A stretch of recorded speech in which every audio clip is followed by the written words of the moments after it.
TV की दुनिया में टीआरपी का खेल नया नहीं है। टीआरपी से ही चैनल के पास विज्ञापन का पैसा आता है, तो जाहिर है कि खेल तो खेलना ही पड़ेगा। मुंबई पुलिस की जांच में टीआरपी के खेल का खुलासा हुआ है, लेकिन इसके पहले ही कहीं ना कहीं लोगों को अंदाज़ा रहा है कि टीआरपी बढ़ाने के लिए चैनल हमेशा से खेल करते रहे। मीडिया से जुड़ी एक वेबसाइट है भड़ास.com। इस पर एक टीवी संपादक का कबूलनामा भी कुछ यही कहता है टीआरपी के बारे में। इस वेबसाइट पर एक संपादक के हवाले से टीआरपी के खेल के बारे में लिखा गया है और ऐसे कई उदाहरण भी दिए गए हैं जब चैनल ने लोगों की भावनाओं से खेलकर टीआरपी को भुनाया। चलिए आपको भी सुनवाते हैं ये कबूलनामा। टीआरपी का खेल हमने भी खूब खेला है और जीता भी है। स्क्रीन पर कोई नया खेल खेलो और वो हफ्ते बाद आने वाली टीआरपी को बढ़ाता हुआ दिखे तो बड़ा मज़ा आता है। करीब करीब वही मज़ा जो लंबी ब्लाइंड खेलने के बाद अच्छा पत्ता हाथ में आ जाए तब आता है। इसमें खुद अपनी जीत का मज़ा तो है ही, सामने वाले को हरा दिया है इसका आनंद भी मिलता है। पर कुछ भी कहिए, ब्लाइंड का खेल है तो पासा उल्टा भी पड़ सकता है। यहाँ पर यह ज़रूर ध्यान रखें कि हमारे ज़माने तक टीआरपी का जो खेल था वो खबरों तक ही सीमित था। जो खबर है उसे आप कैसे और कितने दिलचस्प तरीके से दिखा रहे हैं, हमारे ज़माने में इसे ही टीआरपी का खेल कहते थे। जब हमने छोटी छोटी खबरें जल्दी जल्दी दिखाने का सिलसिला शुरू किया तो हमारे चैनलों की टीआरपी बढ़ गई। हर घंटे 2.5-3 मिनट में 10 खबरों वाला कार्यक्रम, एक नज़र 10 खबर, हमारे रीजनल चैनलों को भर भर टीआरपी दे जाता था। अपने टीवी के कार्यकाल में हमने खांटी खबर से इतर भी एकाध खेल किए, जो न करते तो शायद ज़्यादा ठीक रहता। एक खेल वो था जब हनुमान जी की मूर्तियां देश के कोने कोने में दूध पीने लगी थी। हमारे सबसे ज़्यादा लाइव ब्यूरो थे जो देश भर में फैले हुए थे, सो हमने स्क्रीन मूर्तियों से भर दी।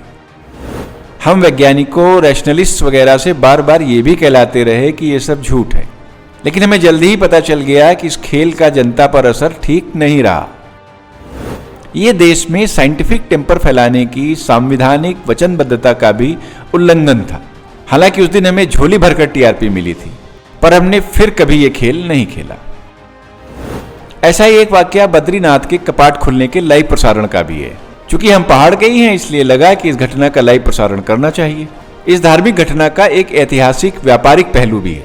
हर साल इसी दिन भारत तिब्बत व्यापार की शुरुआत होती थी। हमने लखनऊ और दिल्ली में विशेषज्ञ बैठाकर ऐतिहासिक सांस्कृतिक ज्ञान देने का भी खूब प्रयास किया। हालांकि ये प्रसारण धार्मिक प्रसारण से ऊपर बढ़ ही नहीं पाया। ये बात हमें तब पता चली जब हमारे एक मित्र ने हमें फ़ोन पर बताया कि तुमने तो आज मेरी माँ से टीवी के सामने घंटी बजवा दी।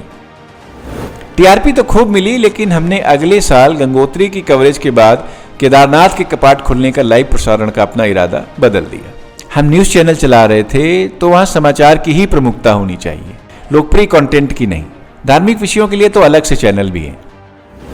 जो न्यूज़ चैनलों में अब हो रहा है वो और कुछ भी हो, समाचार प्रसारण तो नहीं ही है। एक वाकया देखिए, रिपोर्टर एक कार में है, दीपिका पादुकोण दूसरी कार में है जिसके शीशे चढ़े हुए हैं। रिपोर्टर अपनी कार में बैठे बैठे अपने माइक पर चीख रही है, दीपिका तुम ड्रग्स क्यों लेती हो, बताओ बताओ क्यों लेती हो, क्यों क्यों बताओ बताओ। दीपिका की कार के शीशे चढ़े हुए हैं, वो सुन नहीं पा रही, तो जवाब कैसे देगी। फिर भी एक तरफा क्लिप चैनल पर चल रही है, क्योंकि उसमें दीपिका शब्द बोला गया है और ड्रग शब्द भी है। इतना ही काफ़ी है दीपिका का नाम ड्रग से जोड़ने के लिए। इससे ज़्यादा और क्या चाहिए किसी चैनल को। अगर सुप्रीम कोर्ट इस कुत्सित पत्रकारिता का संज्ञान लेकर बहस शुरू करता है तो मुझे बेहद खुशी होगी। तो आपने देखा कि एक टीवी चैनल के संपादक जिन्होंने लंबे अरसे तक रीजनल चैनलों को चलाया है, अपने ज़माने की बात बताते समय उन्होंने कैसे बताया कि खबरों के साथ खेल करके टीआरपी गेन करने की कोशिश बहुत पहले से होती रही है। एक ज़माना आपको वो भी हम याद दिला दें कि जब एक चैनल टीआरपी की रेटिंग में बहुत पिछड़ गया, उसके विज्ञापन से रेवेन्यू कम होने लगे, तो उसने हड़बड़ाहट में एक ऐसा काम किया जिसने भारत की टीवी पत्रकारिता को एक अलग ही मोड़ दे दिया। उस टीवी चैनल ने नाग, नागिन, पाताल लोक, स्वर्ग की सीढ़ी, लंका और जाने क्या क्या इस तरीके के प्रोग्राम बना करके दिखाने शुरू कर दिए। और तो और जनता को ये प्रोग्राम पसंद भी आए और वो चैनल जो एक समय शायद बंद होने की कगार के आसपास था, रेवेन्यू इतना कम हो चुका था, वो चैनल जाकर के टीआरपी की रेस में ऊपर खड़ा होने लगा। शीर्ष पर बैठे चैनल के बगल में जाकर के खड़ा हो गया वो चैनल। तब अन्य चैनलों को भी समझ में आया कि ये नाग नागिन, सांप बिच्छू और पाताल लोक, आकाश लोक का खेल भी दर्शकों को लुभाने के लिए खेला जा सकता है, क्योंकि इससे टीआरपी आती है।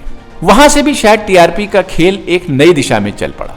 हम उम्मीद करते हैं कि मीडिया चैनल अपनी भूमिका को समझेंगे और खबरों के व्यापार को खबरों के व्यापार की तरह लेंगे, किसी अन्य व्यापार की तरह उसमें खेल नहीं करेंगे।